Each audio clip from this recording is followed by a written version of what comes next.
Kharat social मीडियावर जा किंवा थेट न्यूज चॅनल्स लावा, तुम्हाला खरातचा एक एक धक्कादायक कारनाम्याची चर्चा दिसेल। आम्ही आज खरातवर आतापर्यंत 3 व्हिडिओ केलेत। आता हा चौथा व्हिडिओ त्यातून धक्कादायक आहे। न्यायालयाने अशोक खरातची पोलीस कोठडी 1 एप्रिल पर्यंत वाढवली आहे। कारण आहे तो महिलांना प्यायला देत असलेल्या औषधांचे तपास। होय, अशोक खरात महिलांना असं काय प्यायला द्यायचा ज्यामुळे महिला तो सांगेल तसं वागायची। सुरुवातीच्या तपासात तो प्यायला देत असलेलं खारट आंबट औषध व पेढा चर्चेत आला। या औषधाचा तपास करण्यासाठी सरकारी वकिलांनी त्याची पोलीस कोठडी वाढवून मागितली। ती मंजूर करण्यात आली। तपास यंत्रणा आता याच पिण्यासाठीच्या औषधाचा तपास करत आहे। त्यात अनेक धक्कादायक बाबी उघड होण्याची शक्यता व्यक्त केली जात आहे। नेमकं काय आहे हे औषध प्रकरण हेच आपण या व्हिडिओतून पाहणार आहोत।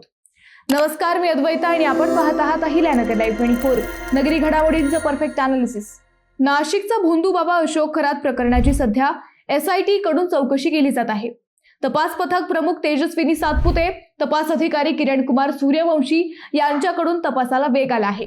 अशोक खरातच्या चौकशीतून काही धक्कादायक खुलासे समोर आले आहेत। दुसरीकडे पोलिसांकडून त्याच्याशी संबंधित ठिकाणांची झाडाझडती सुरू आहे। तपास यंत्रणांनी दिलेल्या माहितीनुसार वासनांत खरातने केवळ महिलांची फसवणूकच केली नाही तर स्वतः सुखाचा हव्यास पूर्ण करण्यासाठी शक्तिवर्धक औषधांचा अतिवापरही केला। तो स्वतः शक्तिवर्धक औषध घ्यायचा। याच औषधांच्या विळख्यात अडकल्यामुळे वर्षभरापूर्वी त्याला अर्धांगवायूचा झटका आला होता। तरीही त्याचे हे किळसवाणे कृत्य थांबले नाही, असं आता तपासात समोर आलंय।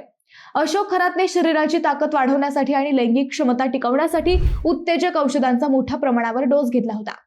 याचा परिणाम त्याच्या शरीरावर होऊन वर्षभरापूर्वी त्याला अर्धांगवायूचा झटका आल्याचंही काही वृत्तपत्रात आलंय। त्यावेळी नाशिक मधील एका खासगी रुग्णालयात त्याच्यावर उपचार झाले। एका डॉक्टर भक्ताने त्याचे प्राण वाचवले। या आजारपणामुळे त्याचा एक हात निकामी झाला, डोळ्याची भुवईही कायमची वाकडी झाली। परंतु तरीही त्याच्यातील राक्षस शांत झाला नाही। त्याने महिलांच्या लैंगिक शोषणाचा सिलसिला सुरूच ठेवला।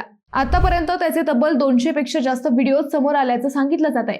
तपास यंत्रणा मात्र 58 प्रमुख व्हिडिओचा तपास करत आहे। खरातचं कॅनडा कॉर्नरवरील लोकस हे कार्यालय SIT पथकानं गुरुवारी सील केलं। या कार्यालयात त्यानं अनेक महिलांना आपल्या वासनेचा शिकार बनवलं होतं। महिला त्याच्याकडे आल्या की त्यांच्याकडील काही भूतकाळातील घटना ओळखण्याच्या शक्तीमुळे तो महिलांना त्यांचा भूतकाळ सांगायचा। त्यात एखाद्या महिलेनं अनावधानानं केलेली चूक तो तिला ब्लॅकमेल करण्यासाठी वापरायचा, असंही सांगितलं जातं। त्यानंतर तो महिलांना काहीतरी औषध प्यायला द्यायचा। यासाठी योनी शुद्धीकरण असा शब्द वापरायचा। हे औषध खाऱ्या व कडू चवीचं होतं। त्यानंतर तो पेढाही खायला द्यायचा। त्यानंतर महिलांना गुंगी यायची व ती महिला खरात सांगेल तसं करायची। याच गुंगीत महिला वाटेल ते करायची, असंही आता तपासात समोर आलंय। खरातच्या काळ्या कारनाम्यांचा पाढा सध्या कोर्टात वाचून दाखवला जात आहे। सहाय्यक सरकारी वकील शैलेंद्र बागडे यांनी न्यायालयाला सांगितले की SIT तपास करत असलेल्या अनेक महत्त्वाच्या बाबींवर माहिती देण्यात खरातनं आतापर्यंत फारच कमी सहकार्य केलंय। खरातने त्याच्या महत्त्वाच्या संपर्कांचे मोबाईल क्रमांक टोपण नावाने सेव्ह केलेत। त्यामुळे त्याच्या उपस्थितीत मोबाईल डेटा तपासणे आवश्यक असल्याचं कोर्टापुढे मांडण्यात आलंय। त्यानंतर न्यायालयाने त्याला 1 एप्रिल पर्यंत कोठडी वाढवली आहे। तपास अधिकारी खरातच्या सर्व जंगम आणि स्थावर मालमत्तेचा शोध घेत आहेत, जी त्याने स्वतः किंवा दुसऱ्या कोणाच्या नावावर घेतली असल्याचा त्यांना संशय आहे। SITने राज्य न्याय वैद्यक विज्ञान प्रयोगशाळेतून खरातच्या मोबाईल फोनची क्लोन प्रत मिळवली आहे। खरात विरुद्ध आतापर्यंत 10 FIR दाखल करण्यात आले असून त्यापैकी 8 बलात्काराशी संबंधित आहे।